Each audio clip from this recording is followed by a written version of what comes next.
Bienvenue sur Comme3Com, le podcast produit par le blog waoucomcestbeau.fr. Aujourd'hui, on va s'intéresser à un métier qu'on résume souvent un peu vite, peut-être, à poster des photos de chats sur Facebook. Oui, c'est l'image un peu facile qu'on en a parfois. Exactement. Mais est-ce que c'est vraiment si simple? On va regarder ça de plus près. On va voir que le community manager, le CM, c'est beaucoup plus complexe. Presque un couteau suisse de la com moderne, en fait. Tout à fait. Et les informations qu'on a pu rassembler, elles montrent vraiment une variété de tâches assez impressionnante. Le CM, il est constamment à l'affût, on dirait. Il collecte des infos, il crée des publications. Tout en suivant une ligne éditoriale, j'imagine? Oui, voilà, tout en respectant la ligne éditoriale et surtout en gardant les communautés actives, fidèles. C'est ça le nerf de la guerre. Il faut écrire, produire du contenu original tout le temps. Et même réalisateur, celui qui va filmer, cadrer, monter. Souvent avec 3 fois rien en plus. Bah oui, juste avec un smartphone parfois. C'est assez dingue. Et c'est là qu'on voit cette idée du MacGyver de la com, non? Celui qui fait beaucoup avec peu. Parfois, comme on dit, avec un simple trombone et un élastique. C'est ça. Mais ce qui est intéressant, c'est que cette créativité, elle n'est pas juste là pour faire joli, quoi. Elle s'inscrit dans un cadre plus large. Le CM est aussi stratège.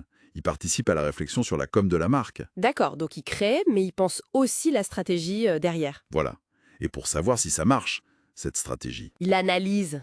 C'est la casquette d'analyste, ça. Exactement. Analyste. Il mesure les résultats, il regarde les chiffres pour voir si les objectifs sont atteints. Et ça, c'est pas juste compter les likes, hein. Non, j'imagine que c'est plus profond. Ah oui, c'est vraiment lier ce qui se passe sur les réseaux à des résultats concrets pour l'entreprise. Montrer la valeur ajoutée. C'est un vrai défi. D'accord. Créatif, stratège, analyste, ça fait déjà pas mal. Mais il y a aussi un côté très réactif, non? Presque dans l'urgence parfois. Oui, tout à fait. On voit les termes détective pour la veille, pour savoir ce qui se dit, et pompier, carrément pompier, pour gérer les crises sur les réseaux. Effectivement, ça, la gestion de crise, c'est un gros morceau. Ça demande beaucoup de sang-froid, de réactivité, Il faut pas paniquer, quoi. surtout pas. Et c'est là qu'intervient aussi le médiateur. Celui qui répond aux messages, qui modère les commentaires qui parfois peuvent être, un peu vifs. Il faut être diplomate alors. Ah oui, diplomate, c'est une autre casquette essentielle.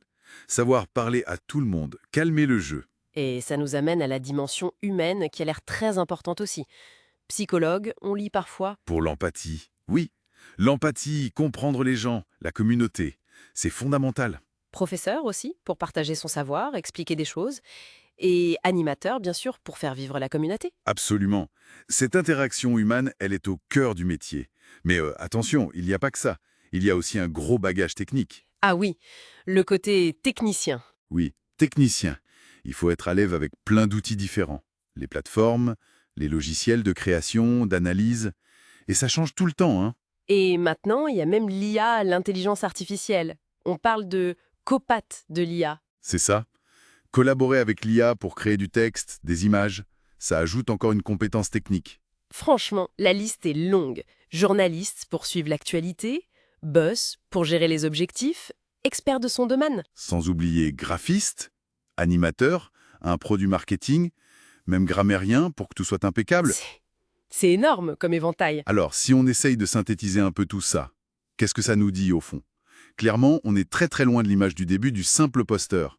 C'est une vraie concentration de compétences hyper variées, c'est ça. Créativité et analyse, réactivité et stratégie long terme, le technique et l'humain, tout ça chez une personne.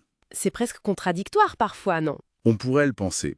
Et justement, ce qui ressort de tout ça, c'est l'étendue incroyable des savoir-faire qu'on attend d'une seule et même personne. Et ça amène une question assez fondamentale qui semble émerger. Est-ce que c'est vraiment réaliste en fait? Est-ce que c'est même souhaitable de chercher toutes ces expertises créateurs, analystes, techniciens, diplomates, stratèges, urgentistes réunis chez un seul individu? C'est peut-être une piste de réflexion sur l'avenir du métier, sur les attentes qu'on place sur les CM. Des attentes parfois très lourdes, hein, il faut bien le dire. Comment ce rôle va évoluer? Bonne question pour terminer. Rendez-vous au prochain épisode.